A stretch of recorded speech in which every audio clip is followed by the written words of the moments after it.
Welcome to the first podcast from Last Minute Productions, entitled One Big Boat. We're all in this together. Each episode will feature a nonprofit whose work is making a true difference in people's lives. Our first guest is Ann Bader Martin, the Executive Director of One Can Help.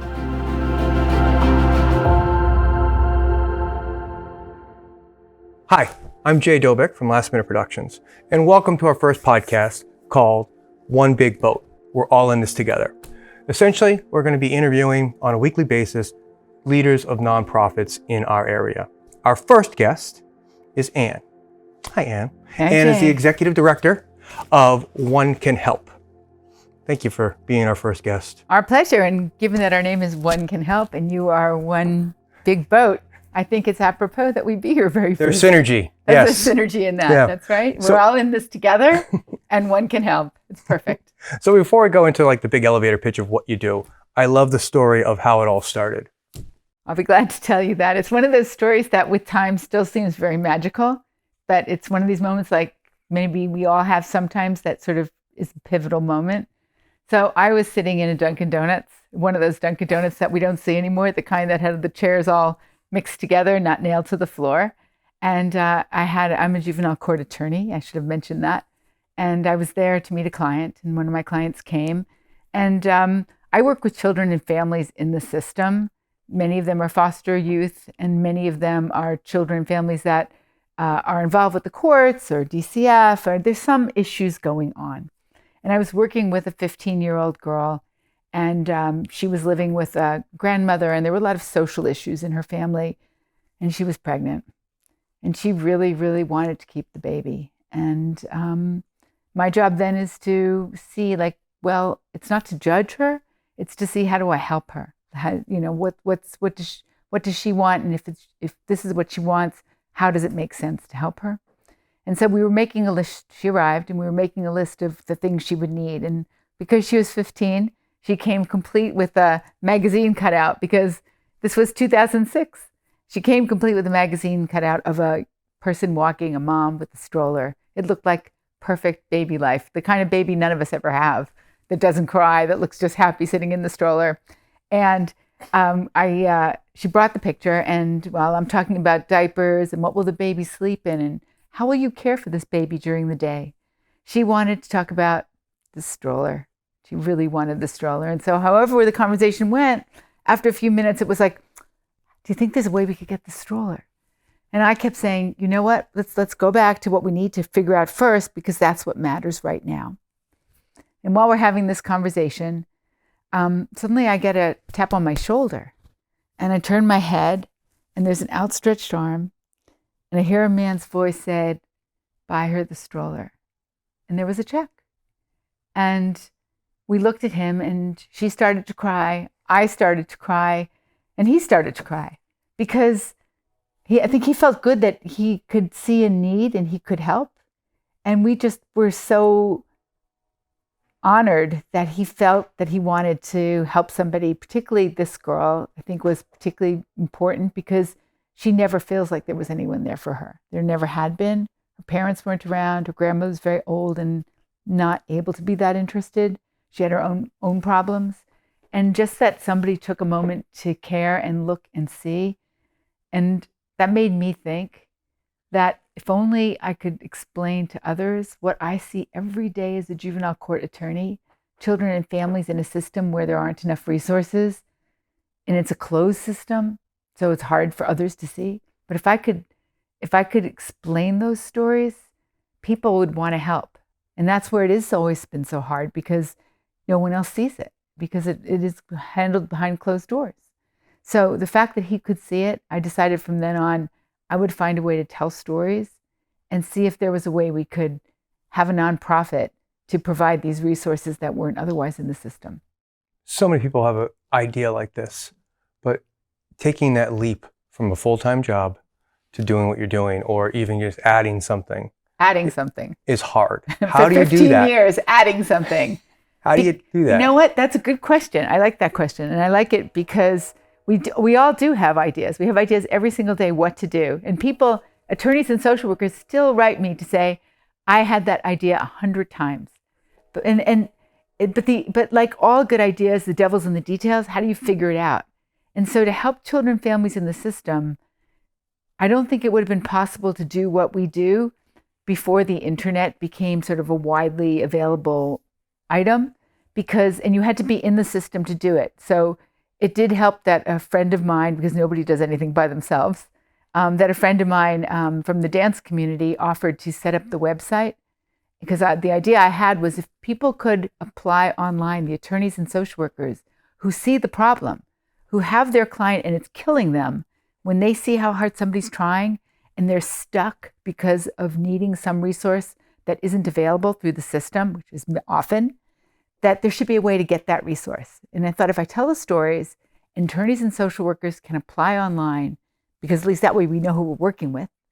And we just vetted applications among a group of us who understood what goes on in the court. So we knew what's going on and where resources are available and where they aren't, that we could help these people. And so we sort of connected dots. And if you weren't in the system, you wouldn't be able to know how to do that.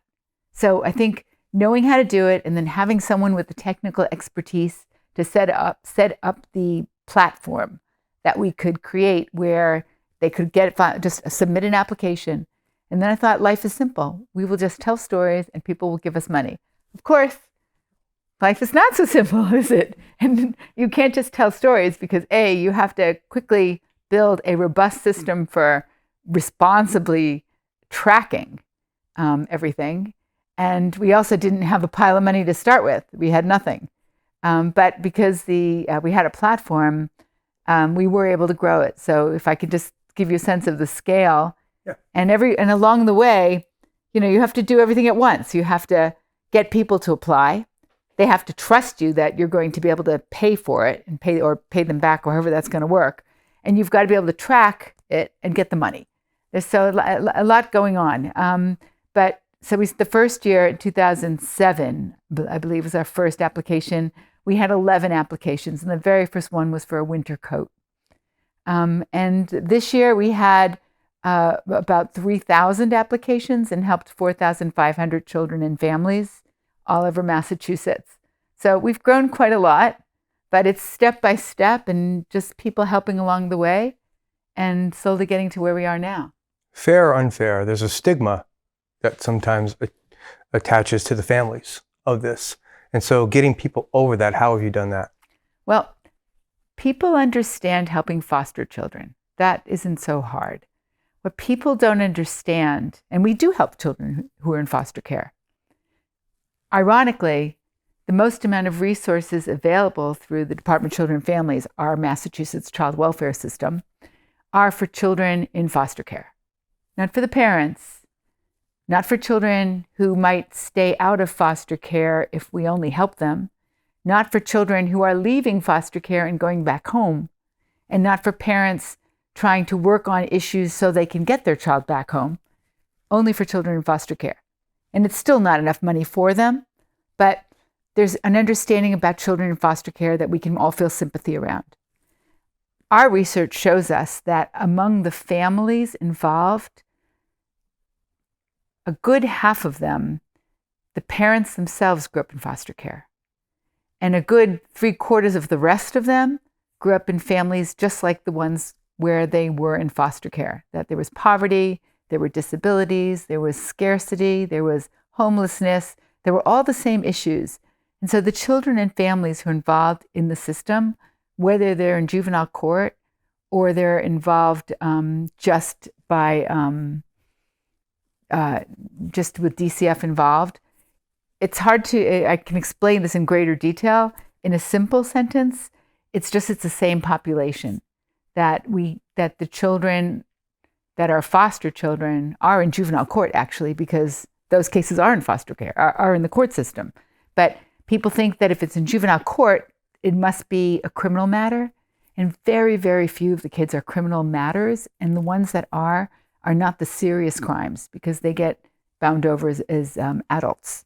They're the minor things, and they're the things you can fix. They're the things where a kid needs to take an anger management course, but they can't afford all the cost.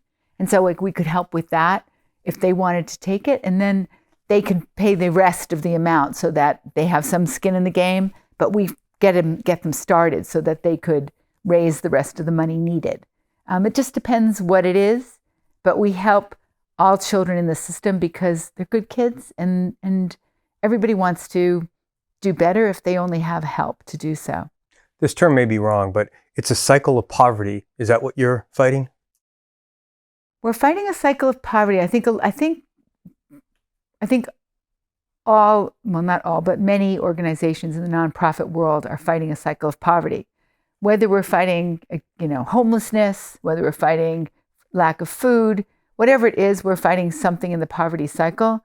What One Can Help does is a little bit different, because while we do provide the resources from laptops to security deposits to transportation passes, well, we do provide resources that get you over a poverty barrier one step at a time. We see ourselves a little bit more uniquely because what we really also help with is justice. Because children, and people don't think about this. I know there's some talk these days about organizations like the Innocence Project that are talking about giving people the right legal resources so that they can be fairly treated. But what we do is provide the issues that poverty has created, the resources that are needed, like a transportation pass, so that a parent can go visit their child in foster care and show the Department of Children and Families that they care about their child and that they love their child and that they're learning better ways to parent so the child can go back home. Because if they don't get to those visits, then the department begins to believe that the children are perhaps better off with parents that don't really care enough about them. When it wasn't about not caring, it was about poverty.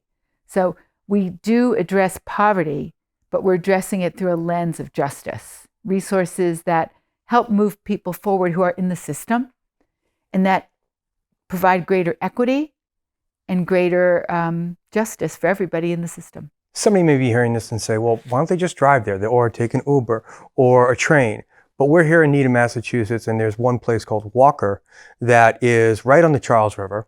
There's no train. It's expensive for an Uber. People really may not understand that there are some people with their income levels who can't get there. Right. I've had, as a juvenile court attorney, I've had clients over kids that were at Walker. And Walker is a fantastic organization. To their credit, they're not that far from the commuter rail, and sometimes their staff, if they can, has even gone to pick them up.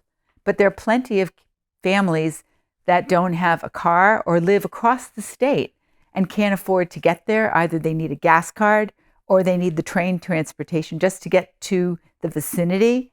And then they often need an Uber. And this plays out in many other places that don't help at all. And I can think of one example, since we're talking about Walker, where it was a terrible domestic violence situation and the child was really traumatized by the dad in that family. And the mother finally left the dad, and the mother and the son were living at home.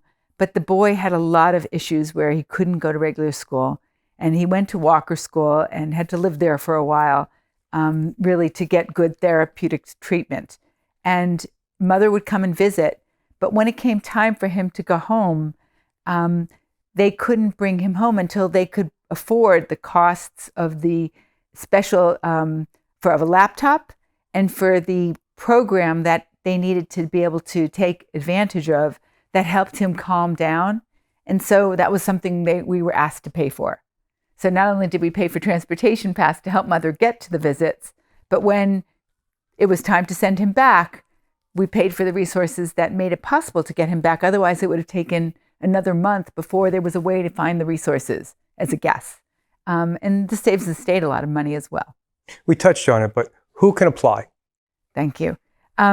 So when you read a sad story on the news or in the newspaper, or you hear a sad story in the news, you think about wanting to help somebody and you think, I could help them. I could call the station and I could see what they need and I would be willing to pay for that. And then you say to yourself, well, who's going to make sure that money is spent correctly? I don't know. Who's going to do that? And then your eyes glaze over and it's hard to do. And we solve that problem, but we only solve it for children and families in the system. And the way we do that is only the attorneys and social workers can apply, and CASA, which are special court advocates, they also can apply. But people that are working directly with the children and families are paid for by your taxpayer dollars and mine to help. And so if they know the clients they're working with and they're charged with helping them. And so if they see a missing resource that's not available elsewhere, they can apply to us.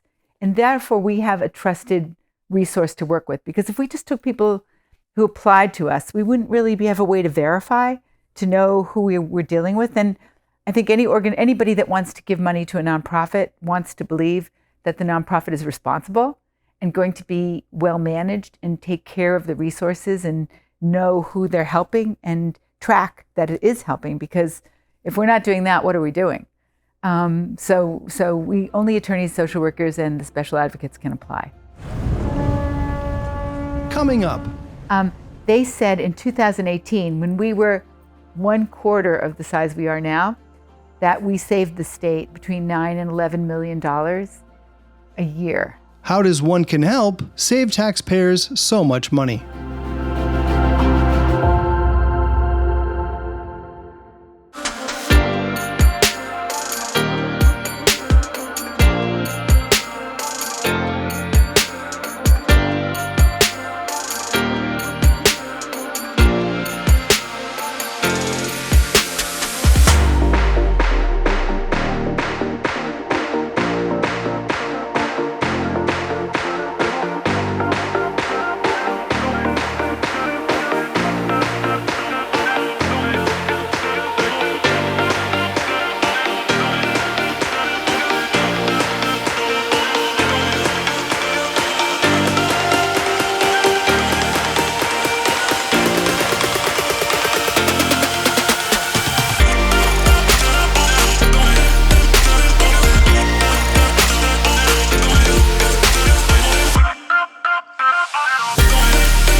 Full disclosure, a couple years ago, we ran a last-minute production nonprofit contest, and we wanted a lot of grassroots nonprofits. And out of that, we had about 15 nominees, and we whittled it down, and One Can Help won. So we actually did a free video for them. Which and was amazing. I have to while say that. shooting that, I was fascinated. We had one gentleman in here saying one of the things that he needed, He needed, or was he a social worker or attorney? Yeah, a social worker. And one of his clients, the kid kept getting into fights. And like, why are you getting into fights? He's like, I have nothing to do here. And they said, well, what do you need? And he said, well, I don't know. I'd shoot hoop, but we don't have a hoop. And he said he applied, and for $275, he got a hoop and basketball, and they put the hoop in. And he's like, that's what this organization does, because there's no way a state would do that. Is that, what else? What other kind of things are helping? Well, that's a good example, because another thing that is really important, maybe the state would, but maybe if they did, it would take 6 months for it to happen. And what we do is when people apply, the attorneys and social workers, we understand these are urgent needs. That is what we're dealing with, urgent needs, not something that's happening 6 months from now, urgent needs. And so if it's urgently needed, we quickly provide it. So when attorneys and social workers apply, by the next day, we review all applications and reach decisions or ask more questions. So our goal is to get things done extremely quickly, probably because I'm an impatient person, but also because if it's needed, it's needed. It might be emergency food.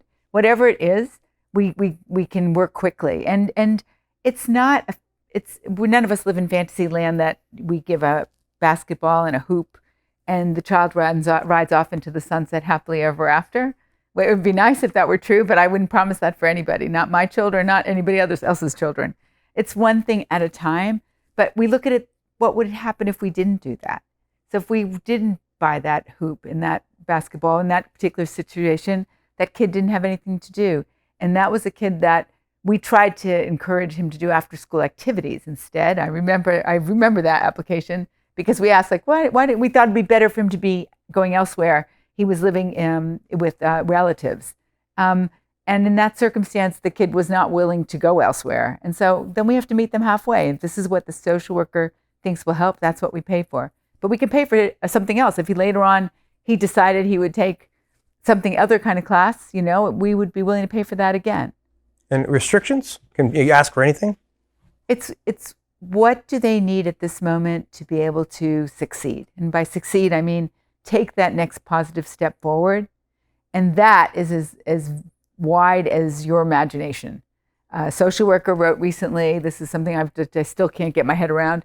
A social worker wrote recently about a baby that kept being readmitted to the hospital because she had some kind of infection and had to have some kind of tube put in her stomach. You can tell I'm not a doctor, the way I describe medical things, so forgive me. Okay, she had some kind of tube in that, and because she's a baby, she kept pulling it out. And every time she'd pull it out, it would get infected. And there is some kind of vest, a medical vest, that if you wear it, the baby can't touch their stomach. I've never seen this vest, but it was written all about, and I understood what it was. And we wrote back, why can't you get this through DCF? Or why can't you get this through Mass Health? And the social worker wrote back, we don't have funds for it. And this is not on the list of things Mass Health pays for. So the fact that you're going to have to be readmitted to the hospital because the baby keeps pulling it out and getting it infected versus it was like $85 for the vest. You'd think there's another way to do this. So that's an example of things that people certainly wouldn't imagine, but it's just one example of the many things that we pay for, but it's what makes sense at this moment to pay for. And then we always give the attorneys and social workers the benefit of the doubt. If they see that this is what the person needs, it's reasonable to apply. But what we don't pay for is those cases where the person has so many needs that you don't even know, like I call it the eyeball test, where you start hearing all the problems and your eyes start to roll inside your head because you don't have a clue what to do, because it's not funny, but it's overwhelming. It's like, well, if we help with the electric bill, but they're being evicted, what's the point? What are we doing here? Or they need a homeless shelter, they need a hotel because they're homeless, but we don't know when they're going to get housing. These are awful situations to be asked about, and certainly worse to be in. But we can't really help. We have a maximum of 1,000 at a time, and we never give money directly to children and families. We have to be creative how to pay for things. But we can only help if we can see that it's a solution, or at least a stopgap that for example, with the homeless family in a hotel, where the social worker said, I believe we will have housing at the end of this week because of certain things that she already had found out.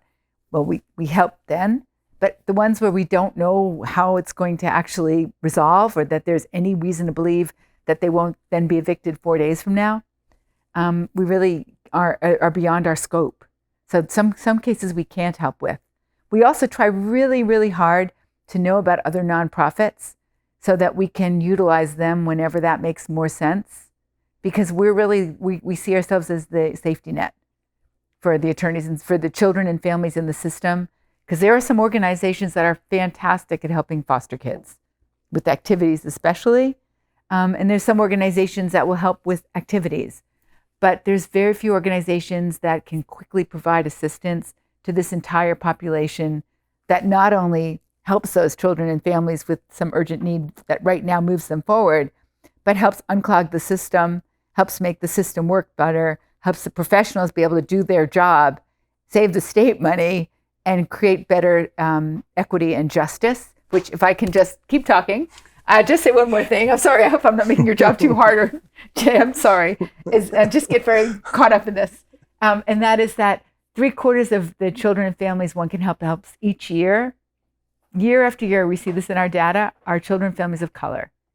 And we all know that due to longstanding historical and present inequities, children and families of color who are low income in the system are overrepresented. And so by providing these resources, we not only help make better outcomes possible, but we advance racial justice, because if we're helping children and families of color do better in the system, then that is how that improves the system. You can tell people every day, 24/7, that this works. Has anybody looked at this program and said yes, and given us some numbers? Yeah, thank you.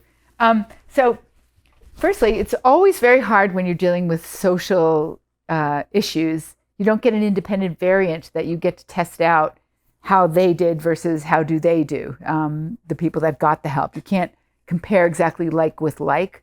I can't tell you out of the 100 kids that we helped versus 100 kids that we didn't help, how they worked, how the improvements of them. I can only speak on the individualities.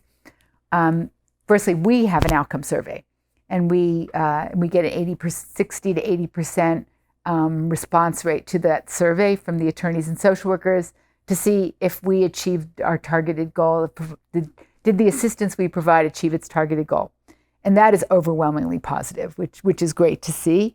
It doesn't mean they rode off into the sunset, but it does mean that by paying for the laptop, they were able to go to summer school and complete the year and catch up with their class, which is at least a great barometer of moving forward. But there's also been quantitative and qualitative evaluations that have been done by outside organizations. A group at Boston University through Questrom School of Business did a survey where they tried to monetize tangible ways we helped. And without getting too far in the weeds, what I mean by that is we could talk about how we improved self-esteem, how we made it more likely people will be able to find jobs in the future or graduate from school, but these are still vague. By looking at reducing the need for shelters, reducing the need of foster cares, and reducing, I believe it was homelessness. They looked at tangible areas that they could say, oh, well, how much money was saved by not needing, the third one was court, reducing the need for further court dates where poverty was the issue and the case kept getting kicked down the road because poverty. Well, when mother is able to start to visit her kids, or when parents can get beds, the kids can go home. We get those from the social workers. And the social workers are depressed because they're also trying to do good things, and if beds are holding up a case 6 months in court, all the attorneys have to come, an attorney for each child, attorney for each parent, attorney for the department. This takes up a lot of time in court. So just on cases where where the applicant in the survey said this reduced the need for court, this reduced homelessness, which means keeping people out of shelters by paying, for example, a security deposit for a family that now has a job and didn't need to be in a shelter and had found an affordable apartment but couldn't get there until they had the security deposit as well as the first and last month's rent. Or reducing the need for foster care, for example, as I just used the same example for the reducing the need for court, paying for the beds so the kids could get out of foster care, frees up a bed, but it frees up foster care beds as well as the court system. They said in 2018, when we were 1/4 of the size we are now, that we saved the state between $9 and $11 million a year, just based on those three things. Now, of course, I want to be the first to say that that's an extrapolation and it's an estimate. And maybe we saved the state $1 million, but I will posit that even that would be great. So there's that, and then there was a qualitative evaluation done by some doctoral students at American University, which also talked about how we just helped the state and helped the attorneys and social workers. And one of the questions on our survey is how, if at all, because we're lawyers that wrote this, so you have to write them as non-leading questions. How, if at all, does providing this assistance help you as a professional do your job? And a comment that was recently written by a social worker is my absolute favorite, where she wrote, "It helps people see that we're there to help them and not just take away their children." And I think that pretty much sums it up. And we got one today from an attorney where they wrote like now we could, by solving the issue the family needed, or the children had gone to live with grandparents who weren't sure they could keep the kids when the mother overdosed and the father had already died, and paying for emergency food so that the grandmother at least could calm down and spend some time and organize the documents she would need to organize to be able to get additional assistance, made it possible for them to work together because grandmother was calm, and that just being able to help people be able to talk so the attorney could do better advocacy work, do a better job doing her job because she had a client she could work with as opposed to one that was pretty much hysterical at this point in time.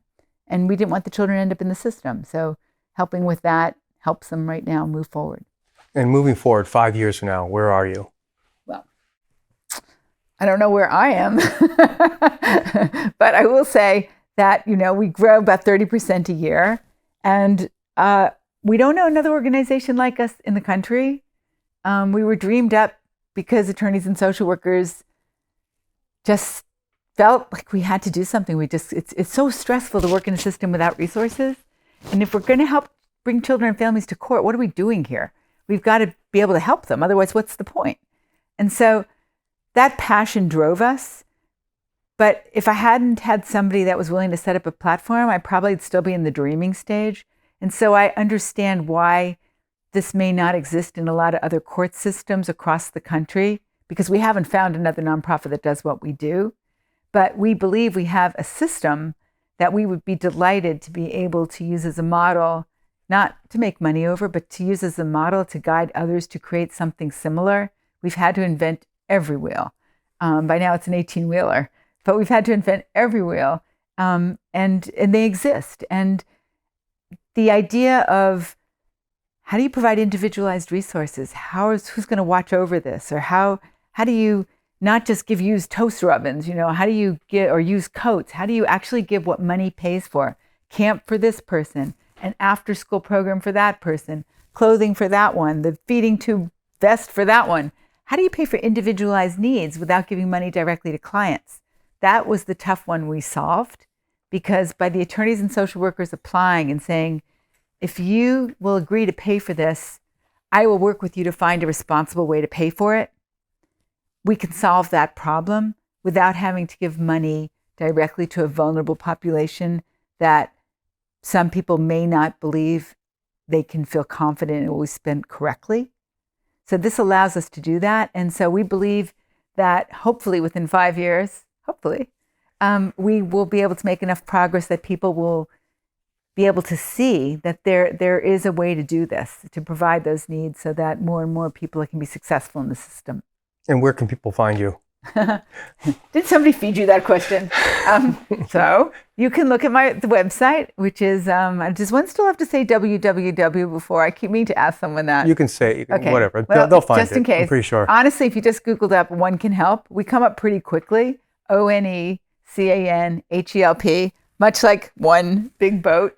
So that's how you can find us. And there's phone numbers attached and email addresses. And we would love to hear from you. .org. It's a onecanhelp.org. Onecanhelp.org. Yes, thank you. And you're on Facebook, Instagram, all of LinkedIn? Those things. Yes. You can find me that way and find our organization that way too. And I would just say to any other nonprofit that's out here thinking about something that we can be helpful in either partnering with you or offering suggestions or other ideas together, we're always happy to collaborate, because we're all in this for the same purpose, and it takes a big boat, a very big boat, and we're all in that boat, and we have to help each other. Ann Bader-Martin, I want to thank you so much for being our first guest. We love our organization, absolutely loves your organization, and I really hope this opens up a lot of people's eyes, and they go to your website and they find out more and they donate. Thank you. I feel that way about your organization too. Thank you. Thank you. One Big Boat is a production of Last Minute Productions Incorporated. This episode was produced by Jay Dobeck. Sound engineer, Scott Wyman. Production support provided by Jim Johnston. And Joanne Pallotta was the production coordinator.